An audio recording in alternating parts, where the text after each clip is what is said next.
Portland, Oregon, the Rose City. The NTT INDYCAR Series is back in the Pacific Northwest. We're ready to go racing here at Portland International Raceway. Good crowd here. Here we go. And Dixon gets a nice jump on the inside of Rossi. Alex Palou has your race lead. His teammate Scott Dixon's going to take a look to the inside. Dixon's going to run into the side of Palou as 3 or 4 cars go off the racetrack. Oh, cars spinning, cars wrecking everywhere. Romain Grosjean, Will Power, Oliver Askew was involved. Both Ganassi cars, Palou and Dixon missed the turn. Full course yellow, full course yellow. All right, Alex, so the start wasn't ideal, but we'll get that back. Yeah, man, but slow it. Come on. Let's take another look here. Watch Rosenquist, the third blue and orange car. See that little tap right there? Rosenquist hits Dixon. Dixon shoots up the inside of Palou, and that's what forced Palou wide. All right, so all those back markers from about 15th or 16th back have stopped. We're guessing they're going to try to two-stop it. All right, we're getting ready to go to green. Thankfully, the field has been reorganized. There were 8 of the 27 cars pitted. Pato Award, he jumps out like a rabbit, and away we go. Very smart move by Pato to make the jump on that start. Rahal has not won in 4 years. Might this be the day? He's getting away after a good pit stop. 7.6 seconds. Now watch for it. Watch the blend. Look for the black and orange Arrow McLaren SP machine. Pato Award at the start-finish line, but he's got it. He's got him easily. Check this out. Rossi's going to beat him out. Now the next guy to come is going to be Palou, and he just laid down a big lap time. The fastest lap on the track right now. Pushing real hard. Use overtake to stay as close to Dixon as possible. Keep pushing. How much you want me to push? 100%? 100%, 100%. Use lots of overtake. Hit this lap. Pit, pit, pit. This is a critical pit stop. Championship on the line. Check this out. Look to the left. Get ready. Here comes Palou easily out ahead of Alexander Rossi. Well clear. Dixon against his teammate. Who's going to get out? Look to the right. There's Palou easily handled. Now it's on between Rossi, Dixon. Dixon on cold tires. Rossi's got to set this up. There you go. That's the way to get it done. Clear. Full course yellow, full course yellow. Is this bad for us? We're going for the win. It makes it more challenging. Copy. Simon Pagenaud has spun around turn number 7. A full course yellow flag is going to bunch up this field with 24 laps to go. Yes, what it's going to do is make an exciting race to the finish. Now everybody's got enough fuel. Palou leading it, but you remember Palou's on black tires. Everybody going for the early jump on restarts here. It's worked out well. Joseph Newgarden getting around Rosenquist. Look at the yellow car. Colton Hurd on Scott McLaughlin going inside.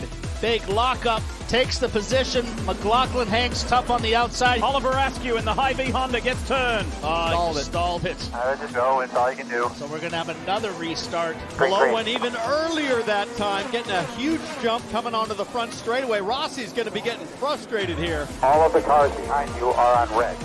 All of them? That's going to be exciting. Alex, there's no concern on fuel, but if you mix to one, you can use it. Last lap, nice and smooth. Absolutely brilliant drive today, particularly staying out of trouble with his teammate there on the start. Yes, they had to take the drive-through. Yes, they got unlucky. A masterful drive today. Alex Palou looking for his 3rd win of the season. He had never been to Portland International Raceway in competition prior to this weekend. It's a brand new track for him. Alex Palou wins in Portland and retakes the championship lead. Congratulations, man. Awesome. Great job, 10 cars. Great performance today. Oh, boy. Thank you so much. You guys are the best. I love you guys.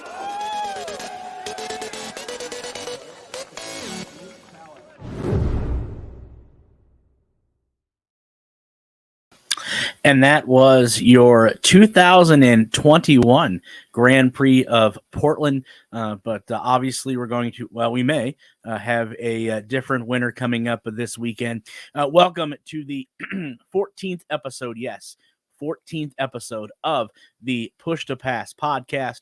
I am Derik Vance, and bringing in our co-host, we popped his cherry, so to say, last week, but bringing him back for week number 2 and hopefully many weeks to come.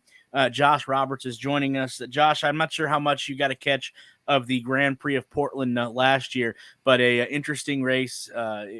Alex Palou used that to pole vault him to the top, and we may see a lot more of that this weekend, and we'll get into the preview here shortly. But how you been? I'm good. How about you been? How you been, Derik? I'm just hanging out, watching some football, and other than that, not doing much. Yeah, I do see that there are college football games starting. So an exciting weekend there. Not only exciting weekend, week one of college football, but we have we're down to the nitty gritty. 2 races left this weekend in Portland, which we'll talk about, and then next weekend, I believe, at Laguna Seca to end the year. So a lot to talk about here in the next hour or so. We are going to be joined by two different guests this evening. The first one that's going to join us.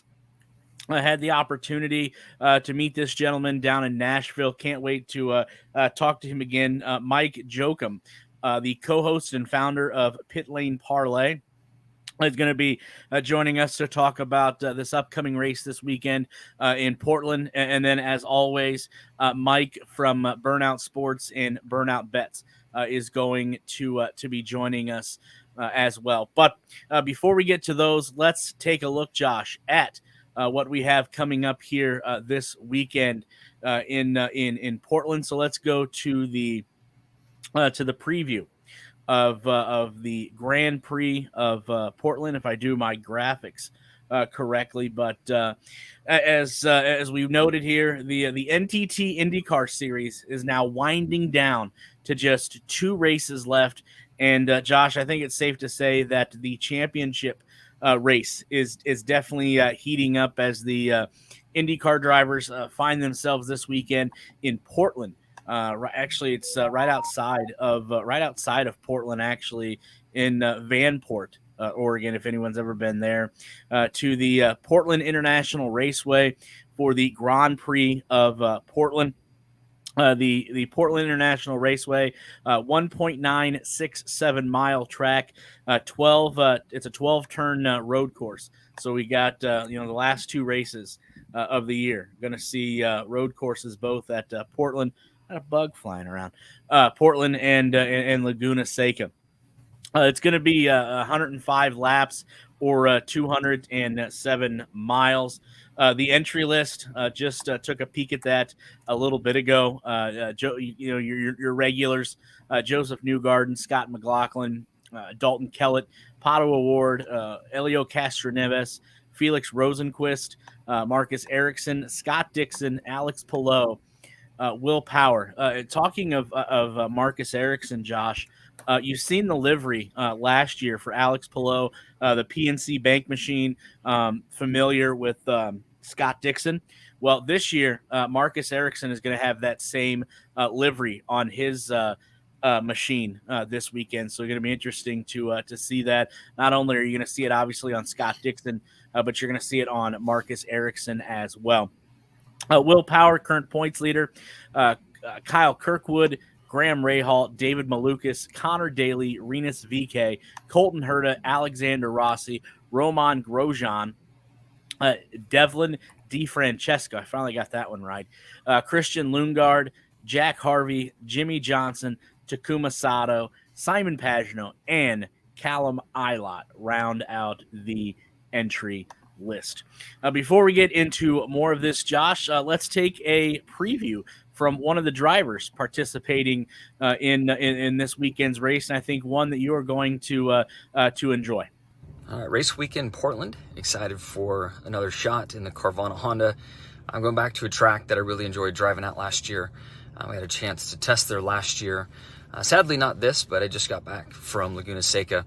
I'm feeling good with the car and glad that I got those extra laps and experience heading into a race weekend.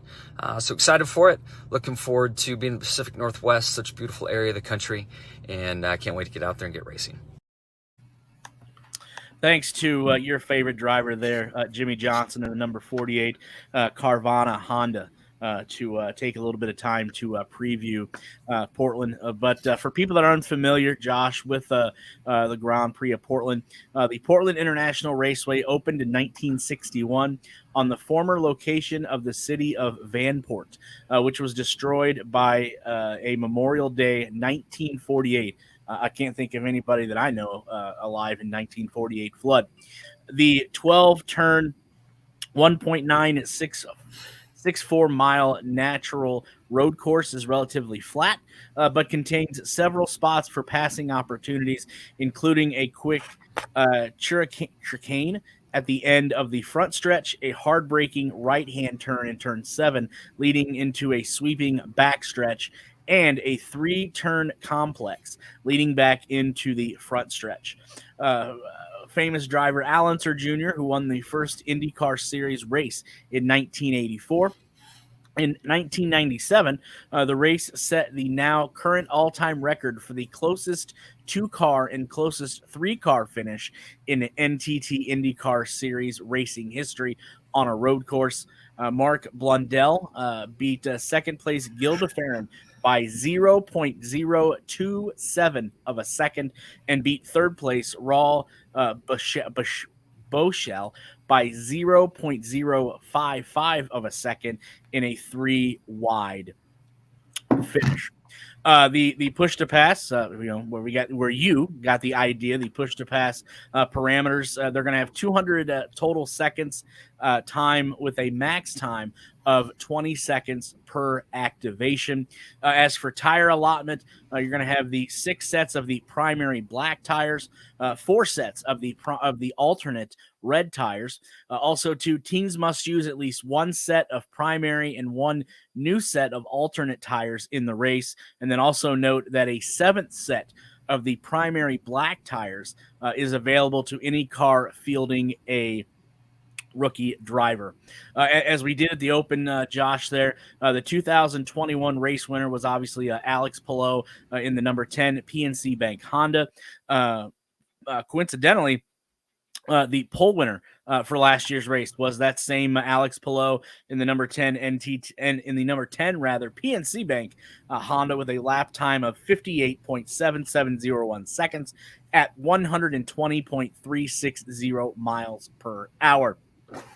If you're wondering what the qualifying record is, it's held by Will Power with a lap time of 57.2143 seconds at 123.577 miles per hour, and that was set September 1st, 2018. For the on-track schedule, what we have is tomorrow we'll have practice from 2:30 to 3:45, and then on Saturday there'll be at least a guaranteed 45-minute practice from 9 to 10 a.m. And then at 12:05 p.m., they'll have the NTT P1 award qualifying. That's going to be 3 rounds of knockout qualifying. And then after that, from 4:15 to 4:45, we'll have final practice. And then on Sunday at 12:23 p.m., they're going to have the infamous drivers start your engines. And then at 12:30, we will have the green flag drop of the Grand Prix of Portland. Like I said, 110 laps, 216 miles. So let's get back into this. Josh, I know you've all week, I know you've been looking up things at Portland, reviewing old races and stuff. What are some of the things that you've noticed heading into to Portland this week that you want to make available to everyone? Well, looking at the track, the first 3 turns are very treacherous. I can see them going into one and two. I'm assuming there's going to be a couple cars taken out in that just in the first lap because everyone's going to be so overzealous because, as we know, there are only 2 races left, and the point standings are just razor thin to where one spot in the early going could get somebody a win and propel them to the championship. I mean, Newgarden's just barely behind Will Power, and like I said last week, I'm picking taking Newgarden as the winner this week. You know, it's interesting that you do bring up that the points race there because there are actually, for people that didn't know this, there are 7 drivers that are still mathematically eligible to win the 2022 NTT INDYCAR Series Points Championship. As you said, Will Power holds that slim margin, a 3-point lead over Joseph Newgarden. Scott Dixon is 14 points behind. Marcus Ericsson is 17 points behind. Alex Palou is 43 points behind. Scott McLaughlin, 54 points behind. And Pato Award is 58 points behind, respectively. Also, keep in mind, any driver who trails the points leader by 54 points or more following this weekend's race at Portland will be eliminated from contention. So that's going to be something interesting to see as well. Some of the race notes that we have before Mike joins us. There have been 8 different winners in the 15 NTT INDYCAR Series races in 2022. You had Scott McLaughlin, who has 2 wins at St. Petersburg and Mid-Ohio this year. Then you had Joseph Newgarden, who's been on one hell of a roll. Texas Motor Speedway, Long Beach, Road America, the first race in Iowa. You know, some could argue that if he doesn't crash, he probably wins the second race in Iowa as well. And then just this past 2 weekends ago at Worldwide Technology Raceway. And then you have Pato Award, winning at Barber Motorsport Park earlier this year. And then the second race in Iowa, Colton Herta winning the first road course race during the month of May at IMS. Marcus Ericsson obviously winning the 500 this year.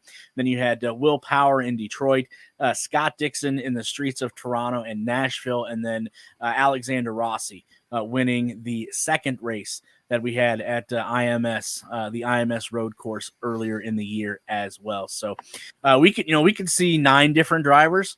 We could see 10 different drivers, obviously, before this is all said and done. So definitely going to be an interesting race, I think. And just to some milestones here before we bring our first guest in, Josh, believe it or not, that Scott Dixon will attempt to make his 305th consecutive start. 305th consecutive start. This is the second longest streak in NTT INDYCAR Series history. With his next pole, P1, Will Power will break a tie with the GOAT, and no, that's not Jimmy Johnson, Mario Andretti, for the NTT INDYCAR Series record for most career poles. Both of them can, believe it or not, have 67 career P1, 67. And also, to another side note here on Will Power, with his next win, will tie Michael Andretti for 4th on the all-time NTT INDYCAR Series all-time victory list with 42. So definitely some storylines, some things to keep our eye on as we gear up for this weekend in Portland for the Grand Prix of Portland. But somebody alongside of us that's going to be covering this race. Finally glad to be able to work our schedules out, because trust me, it's been a real pain in the backside to get this guy on. Quite the busy fella this time of year, but finally was able to get Mike on. Mike Joachim, co-host and founder of Pit Lane Parley, had an amazing time meeting him, hanging out with him in Nashville. Mike, first of all, thanks for being able to carve a little bit of time out of your busy schedule to join us. Things have been quite chaotic in your life since Nashville. Dude, probably the easiest reason why this week worked is because I was like, you know what? As much as I love the IndyCar race in Portland, I hate going to Portland. I really don't like it at all. So I'm like, you know what? Last year I flew out of Portland and I said, I'm not going next year. Like, this is my off weekend for the year. So I'm glad it can work out. Don't mind the dog in the background. He's a maniac. So yeah, I'm happy to be here. Why don't you like Portland? You know, that whole keep Portland weird thing you see on the internet. It's kind of not. I mean, it's weird, but there's a couple good restaurants. There's not. It's just not for me. And their media center, speaking from, I'm gonna sound real whiny here, but their media center is like a wooden box that like has no air conditioning, and the sun by like mid-afternoon is just beating down in there. I remember last year, me and a couple people who work for IndyCar were like literally hiding under the like the desk area just to get some shade. And I was like, I try to take 1 or 2 off every year just to give myself a break, and this is one that I don't have an issue taking off. Yeah, I've never been to Portland, so I think I'll stay here. It sounds like by talking to some people along with you that just seems like maybe this is one to kind of put the week off, as you said. But Mike, I do have a question. Man. What got you into covering auto racing in this profession we call journalism? So it probably goes back to the fact that my dad, my grandpop, and my great-grandpop all have worked in some capacity for IndyCar or USAC or whatever. So my grandpop and great-grandpop were pit lane officials for USAC, mainly like on the East Coast, so like Langhorne Speedway, Trenton Speedway, Pocono, Nazareth, kind of up and down the East Coast. They would travel a lot too. And then when my dad turned 18, he started doing some pit lane stuff, but ended up doing more like timing and scoring. And did that until I think he said, I don't remember how old I was, but it was after I was born, maybe 10, 11, something like that. So yeah, I was just born into being a fan. And then when I started the show 5 years ago, I wanted to be involved in racing. I didn't know how. The only thing I knew is I didn't want to blog because I felt like everybody can blog and you can't. There's no way to like stand out. And I started a podcast with zero knowledge on what I was doing. I definitely, I know where you're coming from there, having, zero, classes in journalism or even in broadcasting. So I definitely know where you're coming from there. So, how did you decide on, what is today, what is known as Pit Lane Parley? How'd you come up with that? Man, so my original co-host and we were friendly at the time on Twitter, and I just said, "Do you want to do a podcast?" Like literally, there's no like grand story to this. It was, "Do you want to do a podcast?" And we started it. It was, the first like 5 or 6 were like okay, and then we had Joseph Newgarden on as our first guest, like episode 6. Got really lucky getting him on so early. And then it was just like kind of like working on it. Like, okay, what do I like? I guess, we should probably take this more seriously. And there's not a great story on how it came to be other than I wanted to talk about IndyCar and, now Formula One and occasionally other racing. It's interesting you bring that up because we've kind of ventured that way too. Obviously, I tried to focus on IndyCar and that's 95% of the show. But last week we found ourselves with a week off discussing NASCAR and other things. So it's interesting that you were strictly IndyCar, but now you've kind of ventured out a little bit into other racing. So for people that may be curious. Mike, what's it like following IndyCar around? I know you go to, a majority of the races, but for people that don't know the nuts and bolts, the behind the scenes, being a journalist in IndyCar, describe the best you can to our audience what that's like.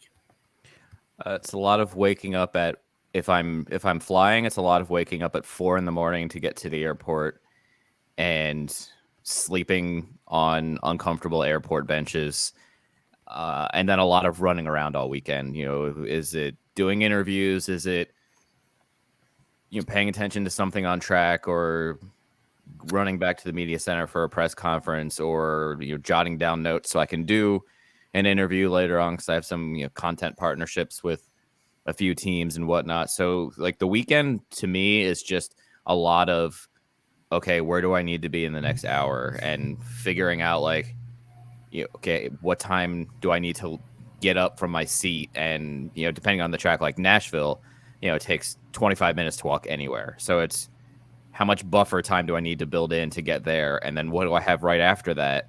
So it's always it's like planning 3 steps ahead for what you're about to do, because there's just always, you get done an interview and there's probably something on track. Okay, do I need to be paying attention? Do I have somebody else from the team with me that can pay attention so I can, go back and just grab a cup of coffee afterwards, or edit the interview, or, edit the media bullpen where I'm editing 6 or 7 interviews into an episode. So it's, it's not a lot of downtime, except when you get stuck in lightning delays like we've seemed to have been the last couple weeks. But yeah, it's a lot of that, or a lot of 5 to 8 hour drives and getting home at 3 o'clock in the morning sort of deals, which is also not very fun. Mike, what's your favorite track outside of Indy? Everyone seems to love Indy because it's just the crown jewel. Yeah. What's your favorite track? Like the one where you enjoy the most? Road America. And it's also like, I don't get to explore. Like, I also base it on what city do I like? Airbnb or hotel or whatever, a restaurant or a bar, even if it's like a hole in the wall place. Mm-hmm. But it's got everything. It's got a famous hole in the wall bar with good cheese curds and good beer, but also racetrack with awesome food options anywhere around the track. Like, Road America is one of the places where I'm like, you know what? I don't want the free lunch. I want to go pay for the cheese curds and French fries or something like that from the one place. I forget the name of it off the top of my head, but yeah, I mean, there's so many cool places to walk around and catch a different vantage point when you have the opportunity during a practice session or something like that. And yeah, it's just a beautiful place. Okay. That's interesting, Josh, that he brings that up, because I've heard rave reviews from multiple people, and not just Mike, but I've heard that if there's one you're planning to go to and cover, obviously outside of Indianapolis, Road America is definitely one to check out, and we'll see how things go schedule wise, but we may be making a trip up there. So, like I said, Mike, you've been covering this for all season now, obviously, and we're down to the nitty gritty. We're down to 2 races left, razor thin, as Josh pointed out in the points race. Before we talk about Portland, what are some of the things that you have seen in this 2022 season? Man, what a year. This has been one of the most hectic years. I feel like every weekend there's something wild going on, usually on the track and some weeks off the track too. But I was surprised. Kind of the rookies have been really interesting to me this year, where like Kyle Kirkwood, the first couple weeks started out like really hot, minus Texas, I think, where he got caught up in a wreck, but he was doing really well early. Now he's kind of faded. And then Christian Lundgaard, who I remember DNF'd in Texas. I don't know why Texas is like sticking out to me right now, and kind of was quiet early in the year. Now him and Malukas are, 10 points back on the Rookie of the Year battle. So I've found the rookie battle super interesting this year, just to follow along. And then guys who have kind of had a redeeming year, Rosenquist kind of doing much better this year than he has last year. Even Alex Rossi finally got off, his 50 winless streak and got a win. And for the most part, since Indy has looked pretty damn good most weeks, except was it Iowa that they were terrible? Yeah, I think it was Iowa that they were terrible. So I've really enjoyed the seeing guys get back to form and the rookies this year. Yeah, well, speaking of rookies, I know one that you didn't mention. It's not because you failed to, but Callum Ilott. I give a lot of credit every week to what that team, that driver is doing, and just for the simple fact that it's a one-car team. And the success that he has had only having that one car, I think, is definitely gone unreported on all year. Yeah, not only that, Callum is one of the nicest dudes in the IndyCar paddock. He's also low-key hilarious if you get some time to talk to him. I talked to him.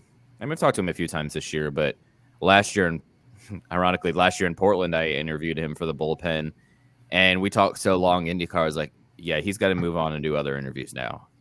But he's just that kind of like, it was his first. I think Portland is his first IndyCar race last year, and he was just instantly comfortable talking to everybody. So he is one to look out for in the future for sure. Yeah, I think you're absolutely right. And then what David Malukas has done, how much influence is Takuma Sato having on the rookie season that David Malukas is having? Yeah, first off, I think I was saying this to David last week. So for those listening, David is a monthly co-host with me and my co-host, Frenchie. And the first time I interviewed David was 2018, whatever year he was in Indy Pro 2000. I think at the time was still Pro Mazda. And I said, you're going to be on an IndyCar podium one day. I'm never right. So when I make predictions like that end up right years later, it was a really cool moment. But Sato, I think this year has done a lot for David in terms of confidence and also just kind of like, getting more, I don't say more aggressive, but, sticking those elbows out there and fighting for his space. And you've seen that the last month or so. They share setup advice all the time. Takuma likes his car a bit different, a bit looser than David will probably ever like his car, but they do work very well together. Yeah, it obviously shows. Even last weekend, or a couple weekends ago, I do believe at St. Louis, you had Dale Coyne Racing. I believe both cars finished top 10, and that's got to be definitely exciting for that race team. But as we're getting down here to the nitty gritty, like I said, 2 races to go. 7 drivers still mathematically eligible to win the points championship. Too early for you, Mike, to make a call as to who you think is going to walk away with this after Laguna Seca? Man, I'd like to say I could pick somebody, but I'm not particularly ever good at predictions. But I know 7 are technically still eligible. I think it's really, if I'm gonna make any prediction, it's going to come within the top 4. I think Palou is just a little too far back, especially since the finale hasn't been double points since pre-COVID. So, that if it was double points, I could be like, okay, Palou, McLaughlin, Pato, yeah, no issue. But I'm saying somebody in the first 4. Yeah. We both went with Newgarden. I think this has been his year. I think there's no way to deny that. And I think he finishes out on top. But if you're Roger Penske, and I'm curious to know what you've heard in the paddock about this, what do you say if you're Roger Penske? What do you say to not only Will Power's crew, but Joseph Newgarden's crew? Don't wreck each other. I probably don't say too much. Just you guys have done it all year. It's not like they've really had any kind of moments this year where you're like, oh boy, I don't know about that. So if I'm them, I'm not putting any. If I'm Roger or Tim Cindric or anybody else who's in a management position there, I'm saying just do what you've been doing all year. Otherwise, I'm probably not saying too much. Yeah, it's definitely going to be interesting to see what the strategy is in both of those camps, obviously, with 2 races to go, with the points championship being so razor thin.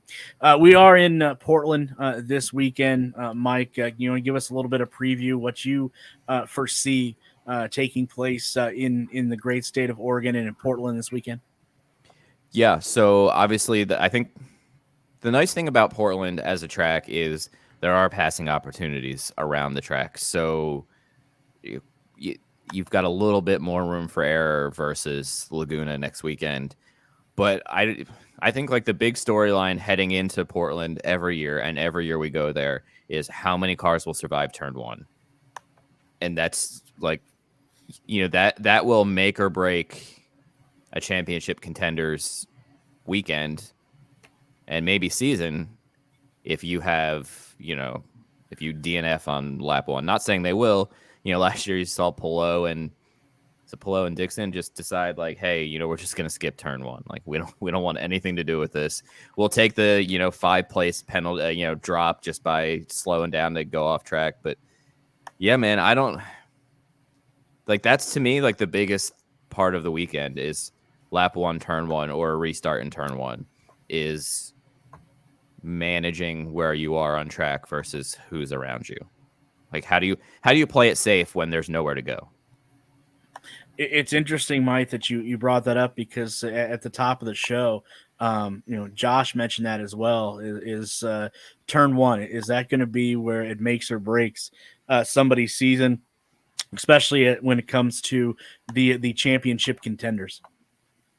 Yeah, I think the rest of the race there will be passing opportunities. Portland can be a little bit of a fuel save. It's not super grinding on the tires, but it's all about surviving turn 1. Like that to me, like that's the story of Portland every year, surviving lap 1. Yeah, definitely going to be interesting to see. Josh, anything you want to ask Mike before we let him go? I know his dog's probably pretty anxious to go outside for a walk here before it's bedtime. So anything you want to cover, Josh? He's currently eating my socks, so I think we're all right for a minute. Mike, I'm fairly new to IndyCar, even though I've lived in Indy for my entire life. I just never got into it until Derik started up this podcast, so I've started to look at it a lot more closer. What do you think about the possibility of more oval races and more night races being put onto the schedule? I mean, I think a night oval race with the IndyCar and passing just looks so great on television aesthetically. Yeah, man. I hope NBC, whoever is dictating the gateway schedule, whether it's NBC or IndyCar, some sort of combination of the two, brings it back to a night race, because you saw the last 20 laps of that race were epic. If you could have the whole race as a night race, would just be amazing. I mean, yes, I would love for there to be more ovals. I grew up, my first IndyCar race, I was 5 or 6 years old, I think, going to Nazareth Speedway. So I went to Nazareth Speedway every year as a kid until it closed down. And, then Pocono wasn't far behind. Dover was an hour south of my house. So I grew up in Philly until, this year. And, so it's what I love ovals. The biggest problem is, to look at Texas's crowd this year. There were 7 people in the stands. It was ghost quiet. Gateway crowd wasn't great. I think that was due to the time, the weather, and the fact NASCAR was there a couple weeks before. So I that one I give a little bit of a pass. But look at Iowa. Hy-Vee kicked ass with promotion. So we've seen this year, and I think you can say with Gateway too, the biggest key to success for IndyCar ovals is the promoter or the sponsor, who's going to put in the work. Otherwise, I don't know. And I think Milwaukee could be successful with a good promoter. Sure. Kentucky, probably, you could get a good Midwest promoter. Yeah, sure. Outside of the kind of the Midwest ovals, I'm not too confident that you're going to get somebody who wants to promote it. And I think that's the biggest key, whether it's IndyCar or, a Hy-Vee. That's the biggest thing. I have no confidence that Pocono will ever be back on an IndyCar schedule. What do you think about going back to Michigan? My very first actual race that I can remember was up in Michigan. And with Little Caesars now being the new sponsor of the NFL, they could throw some money into Michigan and making that race an awesome race, I think. I would love for IndyCar to be back at Michigan, because I would love another super speedway on the calendar. Super speedway racing is so fun. My only thing is Michigan being NASCAR owned means that they're less likely to be yeah, come on in IndyCar, because it doesn't seem unless it's in Indy, NASCAR really cares about helping IndyCar in any way. Would I love it? Yes. Do I feel super confident about it? Not as much as the other ones I mentioned.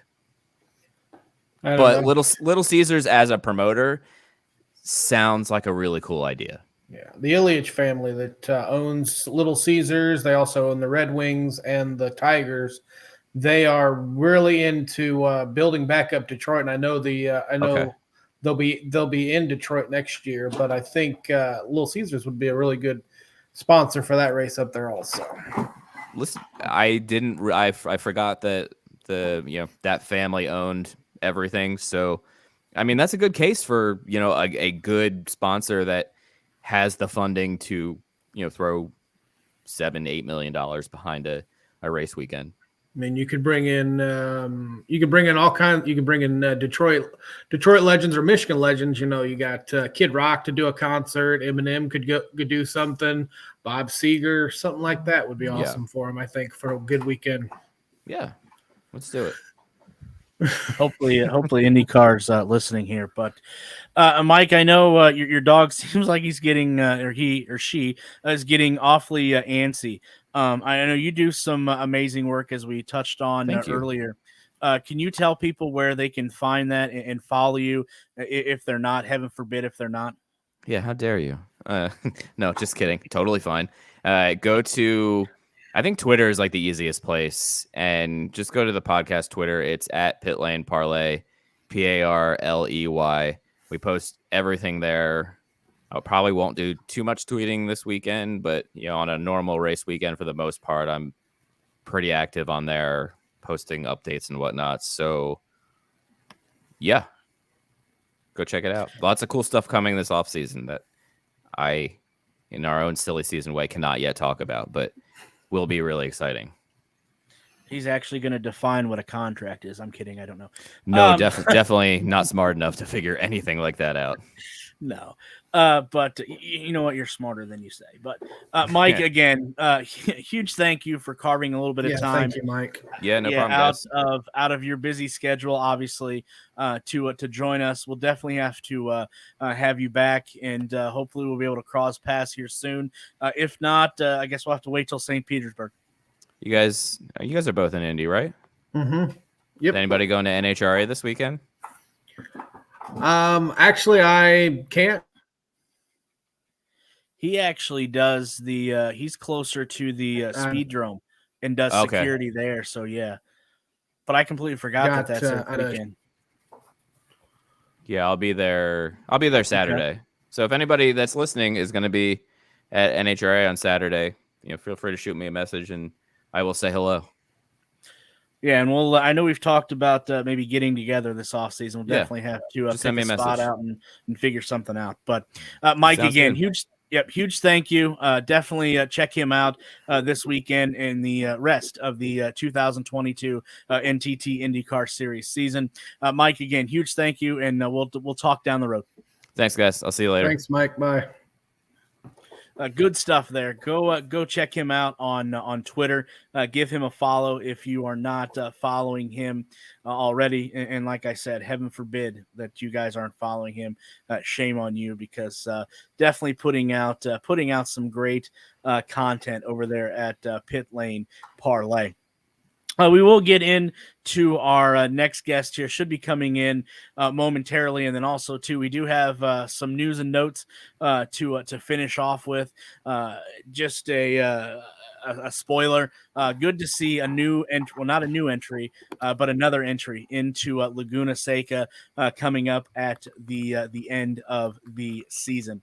Also, like I said, we're waiting on Mike from Burnout Sports to join us. While we do that, Josh, want to get your thoughts on some of the things that Mike commented on. Very informative. It puts everyone thinks that reporters or media people just go around and they eat steak and lobster up in the booth and don't really do too much work other than writing and videotaping. But I mean, when you're taking 6-7 hour drives to make it to make it places, or sleeping in airport benches just to make it, it shows how much dedication they have to it. Yes, you get to meet all kinds of cool people, Roger Penske, Alex Palou, the who's who of the IndyCar, but you really have to be dedicated to be able to do that, to give up time from your family, give up time from just anything that you want to do to be so dedicated to that. He's a very knowledgeable person. I learned a lot from him, as I've learned a lot from you. And I'll get better at knowing more and more about this sport through just listening to guys like you and guys like Mike. Yeah, he's definitely spot on. You think about it, and I've been able to go to a handful of events, compared to the numbers that Mike's done. And you got to think the track opens at 7 a.m. Media Center opens at the same time, so you're there, 7:30, 8 o'clock in the morning. You're there covering, if it's practice, qualifying, whatnot, race day. And then, depending on what the weather does, how the race goes, the race flow, you might not get out of there till 7:30, 8 o'clock at night. So you're putting in, a 12, 13 hour day, just to come back and do it all over again. Mm-hmm. So, Mike wasn't sugarcoating anything. He's absolutely spot on. And, for Nashville, for us, it may only be a 4-hour drive, but it's 10, 12-hour day weekend. So he's absolutely spot on. And traveling by air, that just as well as I do, how big of a hassle that can be at times with on time flights, delays, layovers, etc. So Mike wasn't sugarcoating anything at all. But speaking of Mike's, I guess, Josh, I guess we should have labeled this the Mike and Mike show. But Mike from Indy Bets, Burnout Sports, Burnout Bets, you name it, he wears the hat, is joining us. Mike, first and foremost, as always, thank you for carving a little bit of time as you have all year. We're down to just 2 races left, you can believe it or not, in this NTT INDYCAR Series. How are things over there at the homestead? They're good. They're good, man. All good. Excited for these last 2 races. Excited for football to get started. I'm watching, my Purdue +3 bet blow up in my face as Purdue does dumb crap, but that's okay because I'm gonna make some money back betting IndyCar. That interception wasn't an interception, by the way. Just letting you know. I didn't think so either. It hit the ground. But Purdue also has to tackle that tight end a lot better. I'll get before we get into before we get into Portland this weekend, I think you kind of answered Josh's question from last week. He wanted to know if you bet on more than just IndyCar, and I think you've kind of answered that question there. Oh yeah, of course. I got into betting on other things, and then because of my IndyCar fandom, that led me to kind of get into IndyCar betting. I love betting on golf. Golf is one of the sports I enjoy playing, but I also very much enjoy betting on golf, and golf's a fun sport to bet. It's very similar to IndyCar, as a matter of fact. And trust me, I will have a full card of NFL and college football bets, and there will for sure be plenty of money flowing around in the betting accounts over the next couple months. All right, what I'll have to do, I'll have to give Josh your Twitter handle so he can go and check that out. But getting back to the business at hand here, Portland this weekend, I think we've all come to the conclusion it's going to be a war of attrition, especially when you go into turn 1. As Josh pointed out earlier, and then Mike from Pit Lane Parley, who we just had on, reiterated that. Odds come out earlier today. Anything jump off at you right off the bat? Yeah, I've already made a couple bets. Just kind of a couple betting strategy things for this race. This is definitely one of those courses where you want to be up front. Obviously the goal in betting pre-qualifying is to try to find guys who are going to qualify at that top, especially, and this track is last year, the guys who qualified 1, 2, 3 finished 1, 2, 3. I believe the winner has come out of the top 6 or top 8 in every single Portland race we've ever had. So, we need guys that they're going to qualify fast. We need guys with good history. And then the other big question mark I had for this race is what to do with the Penske cars. If you look at the data and the research, Penske sucks at this track. They're terrible. Like, I don't want any part of Joseph. I think I just saw he has a grid penalty. That was breaking. I don't know if you guys talked about that yet. You got that. Power hasn't qualified well on natural road courses this year. He seems to kind of like, for the guy who's, the greatest qualifier, well, almost the greatest qualifier in the history of IndyCar, he's kind of shit the bed when it comes to qualifying on road courses this year. And McLaughlin's been solid. He's somebody I always like because you get him at longer odds. But what to do with the Penske cars, and really what I'm doing right now is fading them. And that's because the numbers were just low. Like, this is a situation where I'm betting numbers, not necessarily drivers. And the drivers that have the best history had bigger numbers. So Palou at 10-1 jumped out off the page of me right away.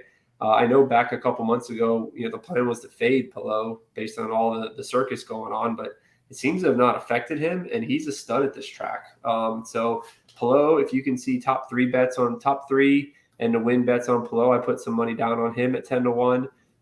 Rossi's another guy, awesome track history. I love it when I get Rossi before qualifying at 14, 15-1. He's sitting there, I think, at 14-1. You can see there's different, shop around. There's different sports books that have different numbers on those guys. So the best number that you can get, fine. But Rossi's another guy that I put a bet on. And I also like Rosenquist as kind of a long shot bet. Rosenquist is qualified in the top 6 in every single Portland race. He's put up there. He's sitting at 20-1. If he qualifies in the top 6 on Sunday, that number is going to be 10-1 or less. So I want that 20-1 now on Rosenquist with the thought being he's going to put it in the fast 6. And his betting line is going to come way down, and I'll be sitting pretty with a 20-1 ticket rather than making a decision to bet him on Sunday at 6-1, 7-1. So those are the 3 I bet, all double-digit numbers. All guys I think can put it in the top 6 and have a shot at winning the race. I also split the bets, top 3s. I love the Palou top 3. I like Dixon top 3. Fuel mileage races, scream Dixon. He's got some great history here. They were 1-2. So Dixon is another guy. If you got a top 3 market available to you, I'd look for his top 3 number. I've seen a couple of 3-1s, 2.5-1s. That's really good. If he qualifies top 3 on the race on Sunday, his top 3 betting line is going to be even money or worse. So if you can get that now at 2-1, 3-1, you want to grab that. So those are the guys. And then I think the other angle, we just had, we did a Burnout Bets Twitter Spaces earlier tonight with Tony. There's a couple of group bets, and we got our eyes on the Rahal guys. We like both Christian and Rahal.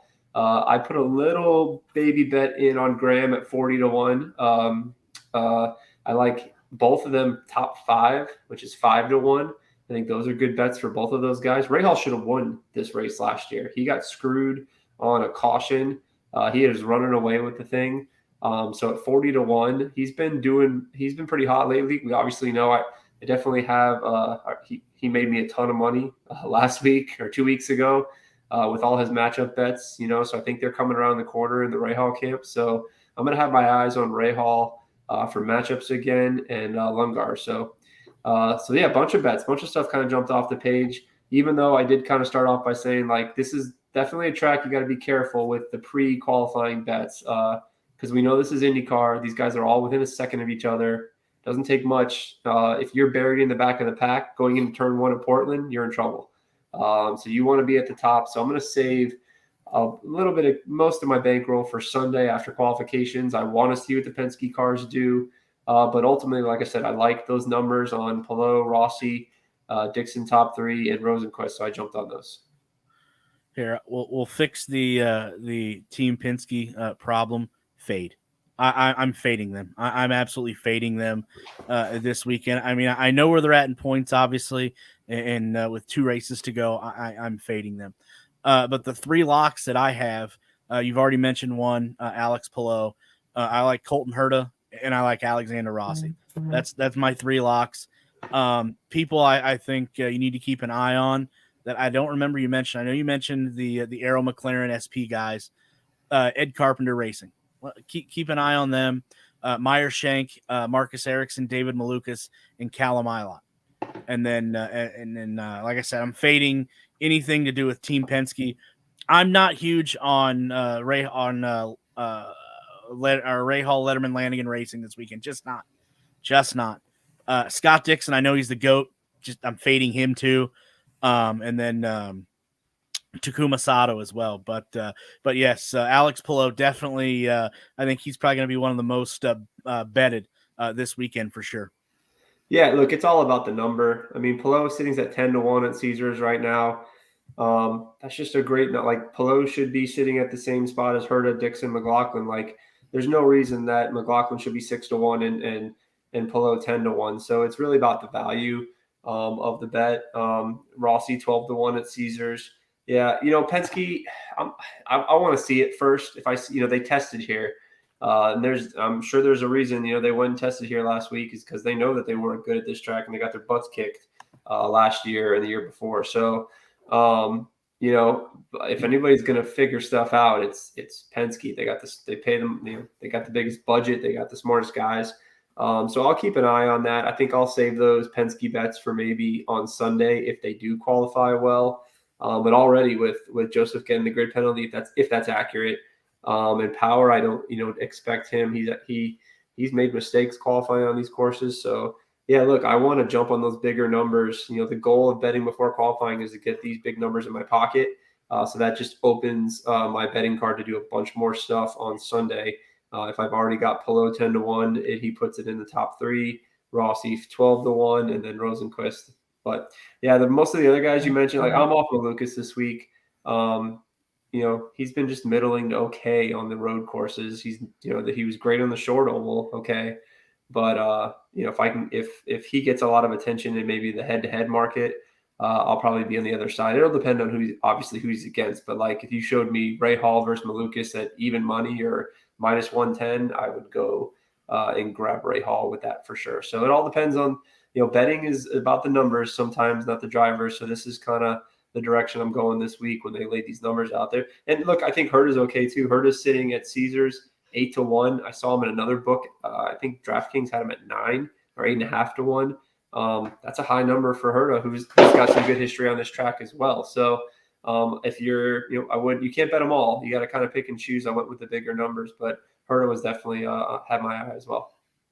Josh, before you jump in here, just to confirm what you were asking earlier, Mike, according to motorsport.com, Newgarden will lose 6 places from his qualifying position for this weekend's Grand Prix of Portland. Apparently, this was due to the fact that the number 2 car has had an early engine change, which on ovals cost the entrant 9 grid spots, and on road and street courses cost them 6. So Newgarden's already in a hole already.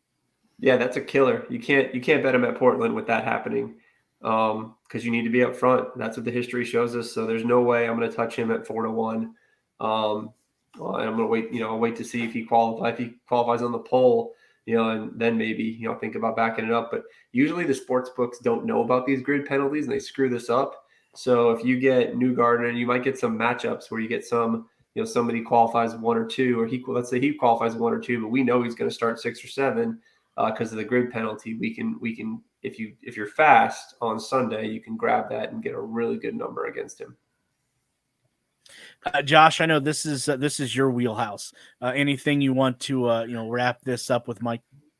Oh, I'm just looking at I bet with Caesars a lot, and the top 5 bet Dalton Kellett at 75-1. That just I'm a big reacher.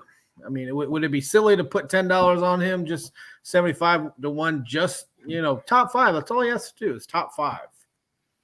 Has he ever had a top 5?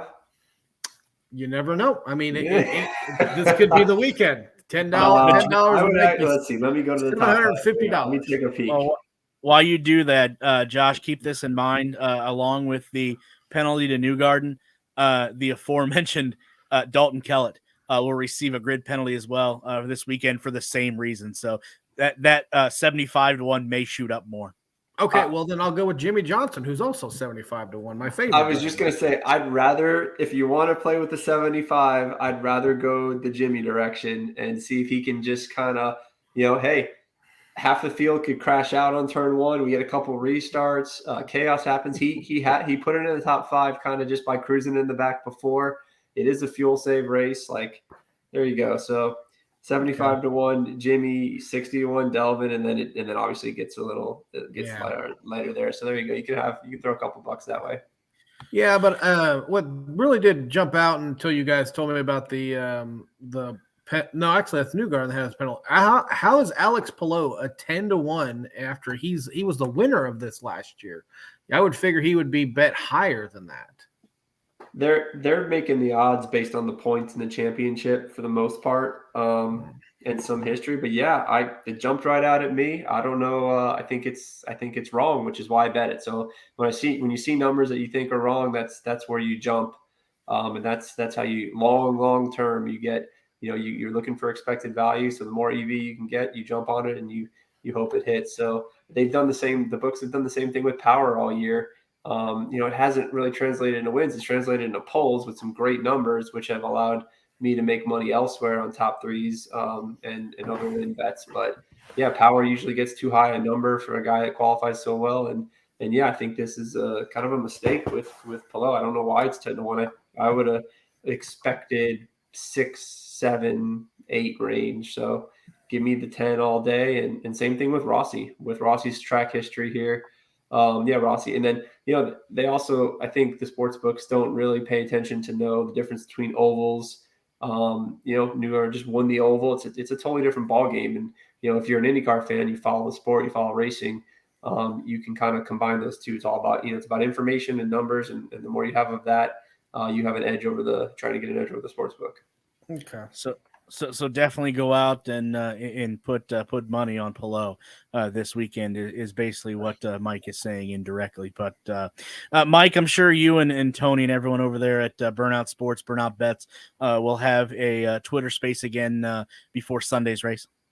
Yeah, we'll be planning to jump on Sunday sometime around 2:33, as close to green flag as possible, so we can see all every bet out there. But we'll be keep an eye on the Twitter. We'll tag Burnout Bets and my Indy_bet for me. I'll put my card out in the morning, and then as I make bets or see bets, we'll put it out there, and hopefully we can kind of have the same kind of big community win like we had on Ray Hall on all his head-to-heads last week, and we can make it happen.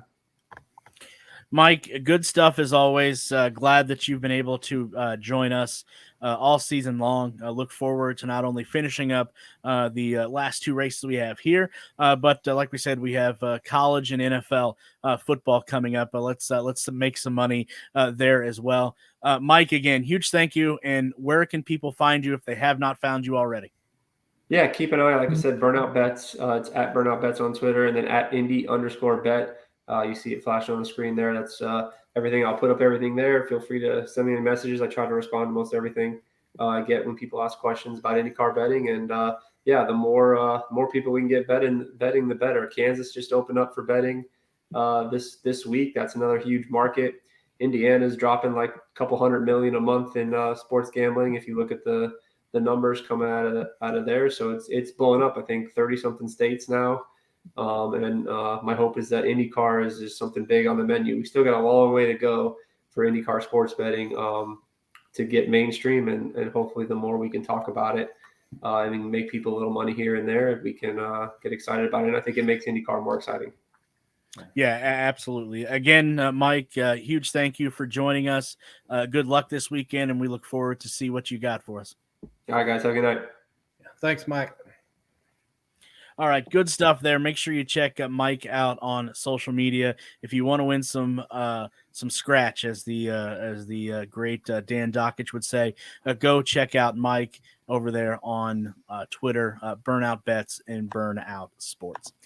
Josh, we have one more segment left to go, and it is our news and notes from the week before we drop the checkered flag on this episode. As we mentioned, just some late breaking news.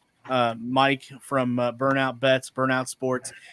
Keep in mind this weekend that not only Joseph Newgarden, but Dalton Kellett both have received grid penalties, and they will lose 6 places from their qualifying positions, respectively, this weekend. Due to both cars, the number 2 and the number 4, having a early engine change. So keep that in mind.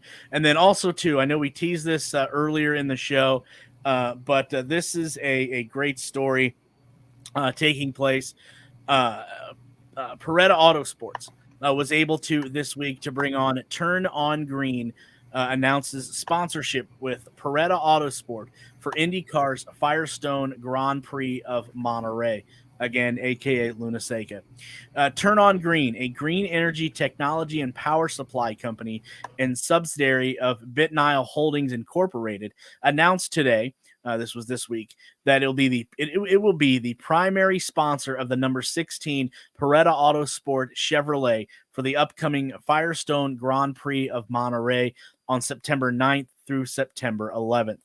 The NTT INDYCAR Series season finale at WeatherTech Raceway Laguna Seca in Monterey, California, will be the fourth race for the 2022 Paretta Autosport and its driver Simona Di Silvestro, a Swiss native, Josh, named the Iron Maiden.